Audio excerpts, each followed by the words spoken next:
July മാസം 5-ാം തീയതി ജപ്പാനിൽ വലിയൊരു ഭൂകമ്പവും അതിനെ തുടർന്ന് സുനാമിയും ഒക്കെ ഉണ്ടാകും. ഇതൊരു വലിയ പ്രവചനമായിരുന്നു. അതായത് റിയോ തത്സുഗി എന്ന് പറയുന്ന മാംഗോ കലാകാരിയുടെ ഒരു പ്രവചനം. അവർ കണ്ട സ്വപ്നങ്ങളൊക്കെ പുസ്തകത്തിലാക്കി വെച്ചിരുന്നു. അതായത് ഫ്യൂച്ചർ ഐസോ എന്ന് പറയുന്ന ബുക്കിൽ എഴുതിയ പല കാര്യങ്ങളും സംഭവിച്ചിട്ടുണ്ടെന്നും അവരുടെ പ്രവചനങ്ങൾ ഫലിക്കുമെന്നും ഒക്കെ പറഞ്ഞിട്ട് ജപ്പാൻ വലിയ ഭീതിയിലായിരുന്നു. പക്ഷേ പുലർച്ചെ 4:18 സുനാമി അടിക്കുമെന്ന് പറഞ്ഞു, ഭൂകമ്പം ഉണ്ടാകുമെന്ന് പറഞ്ഞു, ഒന്നും സംഭവിച്ചില്ല. അങ്ങനെ അവർക്കെതിരെ വലിയ ട്രോളുകളൊക്കെ ഉയർന്നു. അവരേതാണ്ട് ഒറ്റപ്പെടുന്ന അവസ്ഥയിലേക്ക് എത്തി. അന്ന് അവർ പറഞ്ഞിരുന്നു, ഞാൻ പറയുന്നത് പോലെ സംഭവിക്കുമെന്നല്ല, എൻ്റെ തോന്നലുകളാണ്, സാധ്യതയുണ്ട്, അതിനെ പ്രതിരോധിക്കാൻ സർക്കാർ ഇടപെടണമെന്നൊക്കെയാണ് പറയുന്നത്. പക്ഷേ ജൂലൈ മാസം അവസാനിക്കാൻ ഒരു ദിവസം മാത്രം അവശേഷിക്കെ അവർ പറഞ്ഞതുപോലെ രാക്ഷസ തിരമാലകൾ ജപ്പാനിൽ ആഞ്ഞടിച്ചു. അതായത് കടലിനടിയിലുണ്ടാകുന്ന ഏതെങ്കിലും തരത്തിലുള്ള ഭൂകമ്പങ്ങളോ അല്ലെങ്കിൽ തുടർചലനങ്ങളോ പിന്നീട് രാക്ഷസ തിരമാലകളായി വന്ന് കരയിലേക്ക് ആഞ്ഞടിക്കുകയാണ്. ശരിക്കും പറഞ്ഞാൽ റഷ്യയിലെ കിഴക്കൻ മേഖലയായ കാംചക്ക ഉപദ്വീപിലുണ്ടായ ഒരു ഭൂകമ്പം, അതാണ് പിന്നീട് തുടർച്ചയായിട്ടുള്ള സുനാമി തിരകളുടെ സൃഷ്ടിക്കും കാരണമായത്. റഷ്യയിലും അതുപോലെ തന്നെ ജപ്പാനിലുമൊക്കെ ഇത് സംഭവിച്ചു. ഇപ്പം അമേരിക്കയിലെ അലാസ്ക, ഹവായ് തുടങ്ങിയ മേഖലകൾ വളരെയധികം ശ്രദ്ധ പുലർത്തണമെന്നുള്ള മുന്നറിയിപ്പ് അധികൃതർ നൽകിയിട്ടുണ്ട്.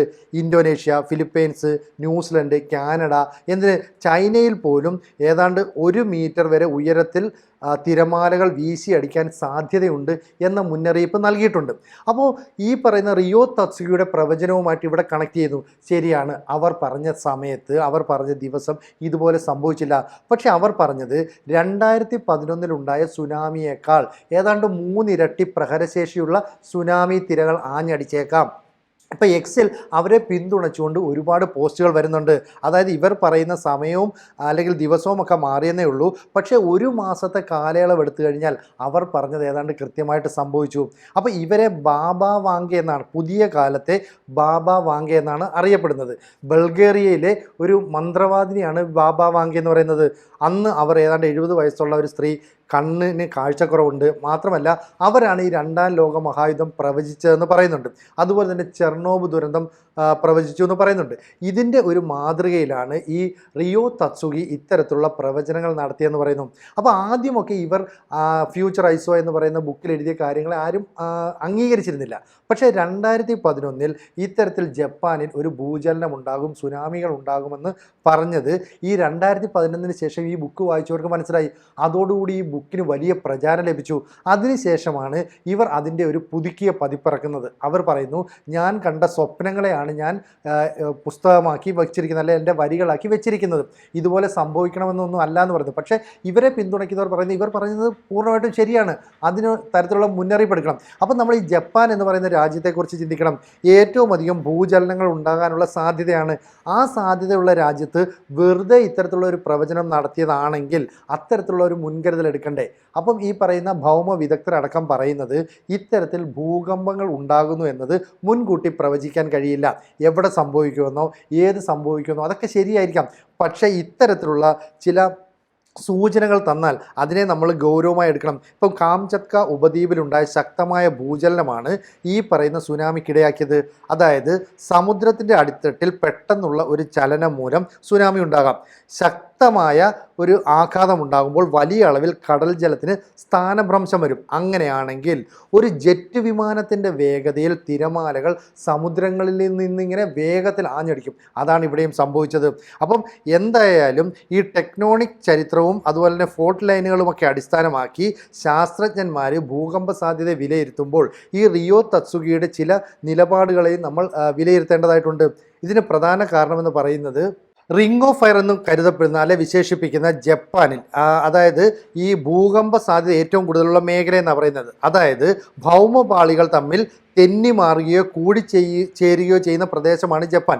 അതുകൊണ്ട് വർഷം തോറും ഏതാണ്ട് ചെറുതും വലുതുമായ 1500ഓളം ഭൂചലനങ്ങൾ, അതുപോലെ തന്നെ ഭൂകമ്പങ്ങൾ, ഇതൊക്കെ തന്നെ അവിടെ ഉണ്ടാകാറുണ്ട്. ഇത്തരത്തിൽ ഭൂചലനങ്ങൾ ഉണ്ടാകുന്നതുകൊണ്ട് തന്നെ ചില മുന്നറിയിപ്പുകൾ ഭരണകൂടം നൽകാറുമുണ്ട്. അപ്പം ജപ്പാൻ ഭരണകൂടം തന്നെ ഔദ്യോഗികമായി പറഞ്ഞിരുന്നു, 30 വർഷത്തിന് ശേഷം ജപ്പാനെ തകർത്തെറിയുന്ന വലിയ തിരമാലകൾ, വലിയ സുനാമി അല്ലെങ്കിൽ ഭൂകമ്പമൊക്കെ ഉണ്ടാകുമെന്ന് പറയുന്നു. അപ്പോൾ ഈ റിയോ തത്സുഗിയുടെ ചില പ്രവചനങ്ങളുമായിട്ട് ഇതിനെ കണക്ട് ചെയ്യുന്നു. നേരത്തെ പറഞ്ഞ ബൾഗേറിയൻ ജ്യോതിഷിയായ ബാബ വാങ്കെ പറഞ്ഞ ചില കാര്യങ്ങൾ, ഇപ്പോൾ അന്ന് അവർ പറഞ്ഞതാണ് ബോറിസ് എന്ന് പറയുന്ന രാജാവിൻ്റെ രാജാവിനെ കൊലപ്പെടുത്തുന്നതുമായി ബന്ധപ്പെട്ട കാര്യം, ചെർണോബ് ദുരന്തം, ഇതൊക്കെ തന്നെ സംഭവിച്ചു. അതുപോലെ തന്നെയാണ് ഈ പറയുന്ന റിയോ തത്സുഗി പറഞ്ഞ സുനാമിയെക്കുറിച്ചുള്ള ചില പ്രവചനങ്ങൾ, അതിനു മുമ്പ് നടത്തിയ ചില പ്രവചനങ്ങൾ, അതൊക്കെ തന്നെ ശരിയായിട്ട് വന്നു. അതുകൊണ്ട് സ്വാഭാവികമായിട്ടും അവരുടെ പ്രവചനങ്ങളെ നമ്മൾ വിശ്വസിക്കണമെന്ന് പറയുന്നു. അപ്പം 2011 സുനാമിയിൽ ഏതാണ്ട് 1600 പേരാണ് കൊല്ലപ്പെട്ടത്. അത്രയും ആളുകൾ കൊല്ലപ്പെട്ടതുകൊണ്ട് തന്നെ അതിൻ്റെ 3 ഇരട്ടി ആളുകൾ ഇനിയും കൊല്ലപ്പെടാനുള്ള സാധ്യതയുമുണ്ട്. അതുകൊണ്ട് തന്നെ ഇത്തരത്തിലുള്ള പ്രവചനങ്ങൾക്ക് ശാസ്ത്രീയ അടിത്തറ ഇല്ല എന്ന് പറയുന്നുണ്ടെങ്കിലും ഇത്തരത്തിലുള്ള മുന്നറിയിപ്പുകളെ ഭരണകൂടം ഗൗരവമായി കാണണമെന്നാണ് പറയുന്നത്. കാരണം ഇപ്പോൾ വീണ്ടും ഇത്തരത്തിൽ അമേരിക്കയിൽ, ന്യൂസിലൻഡിൽ, ഫിൻലാൻഡിൽ, ഇന്തോനേഷ്യയിൽ, കാനഡയിലൊക്കെ തന്നെ ഇത്തരത്തിലുള്ള രാക്ഷസ തിരമാലകൾ ഉണ്ടാകുമെന്ന് പറയുന്നു. അപ്പോൾ റിയോ തത്സുഗി വീണ്ടും ഒരു പ്രധാനപ്പെട്ട ചർച്ചാ വിഷയമായി മാറുന്നു. കാരണം ജൂലൈ 5 പുലർച്ചെ 4 മണിക്ക് ഉണ്ടാകുമെന്ന് പറഞ്ഞ ഒരു ഭൂകമ്പം അല്ലെങ്കിൽ ഒരു സുനാമി തിരമാലകളുടെ ആക്രമണം, ഇത് ആ മാസം അവസാനിക്കുന്നതിന് മുമ്പ് തന്നെ സംഭവിച്ചു. അപ്പോൾ ഇവരുടെ പ്രവചനം കൃത്യമാണെന്ന് പറയുന്നില്ലെങ്കിലും ഇത്തരത്തിലുള്ള ചില സൂചനകൾ അല്ലെ നിർദ്ദേശങ്ങൾ നൽകുമ്പോൾ അതിനെ ഗൗരവമായിട്ട് കാണണം. അന്ന് ജപ്പാനിൽ ഏതാണ്ട് 2 ആഴ്ചയ്ക്കുള്ളിൽ 15 മുതൽ 25 ഭൂചലനങ്ങൾ വരെ ഉണ്ടായത് അവരെ വല്ലാതെ ഭീതിപ്പെടുത്തിയിരുന്നു. അതിനുള്ള പ്രതിരോധമൊക്കെ അവർ തീർന്നു. ഇപ്പോൾ ഒരു കെട്ടിടം ഉണ്ടാക്കണമെങ്കിൽ ജപ്പാനിൽ അത്തരത്തിലുള്ള പ്രതിരോധമൊക്കെ തീർക്കാറുണ്ട്. അതുപോലെയുള്ള പ്രതിരോധങ്ങളൊക്കെ തീർക്കണമെന്നാണ് പറഞ്ഞു വരുന്നത്.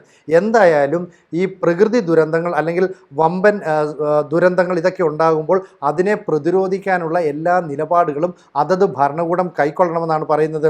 അപ്പോൾ ജപ്പാനിലെയും ഫിലിപ്പൈൻസിൻ്റെയും ഇടയിലുള്ള കടൽ ജലം ഒരുപക്ഷെ തിളച്ചു മറിഞ്ഞ് വലിയ ലാവയായിട്ട് പുറത്തേക്ക് വരികയും അവിടുത്തെ കെട്ടിടങ്ങളെയൊക്കെ തന്നെ വിഴുങ്ങുകയും ഒക്കെ ചെയ്യുമെന്നാണ് പറയുന്നത്. ഇപ്പോൾ ഒടുവിൽ എന്ത് സംഭവിച്ചു എന്ന് പറഞ്ഞാൽ ജപ്പാനിലെ ആണവ നിലയങ്ങളിൽ നിന്ന് വരെ തൊഴിലാളികളെ ഒഴിപ്പിക്കേണ്ട ഒരു സാഹചര്യം ഉണ്ടായിട്ടുണ്ട്. അപ്പോൾ എക്സിൽ പലരും പോസ്റ്റ് ചെയ്ത കാര്യം ഇതാണ്: ഈ റിയോ തത്സുഗിയുടെ ചില പ്രചരണങ്ങൾ യാഥാർത്ഥ്യമായി വരുന്നു. അതുകൊണ്ടാണ് ഫുകുഷിമ ആണവ നിലയത്തിലെ തൊഴിലാളികളെ പൂർണ്ണമായിട്ടും ഒഴിപ്പിക്കേണ്ടി വരുന്നത്. അപകട ഭീഷണിയുള്ള മേഖലയിൽ നിന്ന് ആളുകളോട് ഉയർന്ന പ്രദേശങ്ങളിലേക്ക് മാറിപ്പോകാനായിട്ട് നിർദ്ദേശിച്ചിട്ടുണ്ട്. എന്തായാലും റിയോ തത്സുഗി വീണ്ടും സമൂഹ മാധ്യമങ്ങളിൽ ഒരു വലിയ പ്രഹേളികയായിട്ട് വീണ്ടും നിറഞ്ഞു നിൽക്കുന്നു. അവരുടെ പ്രവചനങ്ങൾക്ക് കൂടുതൽ കാതോർക്കുന്നു.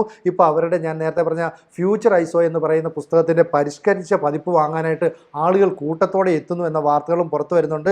ഇവരെ ഒരു ദൈവിക സ്വഭാവമുള്ള പ്രവചനം നടത്തുന്ന സ്ത്രീയായിട്ടൊന്നും കാണുന്നില്ല. പക്ഷേ ഇവർക്ക് എന്തോ അതീന്ദ്രിയമായ ചില കഴിവുകളുണ്ട്. അത് നമ്മൾ മനസ്സിലാക്കി അവരുടെ മുന്നറിയിപ്പുകളെ ഉൾക്കൊണ്ടുകൊണ്ട് തന്നെ പ്രതിരോധ പ്രവർത്തനങ്ങൾ നടത്തണമെന്നാണ് ജപ്പാൻ ജനത ആവശ്യപ്പെടുന്നത്. എന്തായാലും റിയോ തത്സുഗിയുടെ ഈ പ്രവചനങ്ങൾ ഇനി ലോകം എങ്ങനെ ചർച്ച ചെയ്യുമെന്നുള്ളത് വരും ദിവസങ്ങളിൽ നമുക്ക് കണ്ടറിയാം.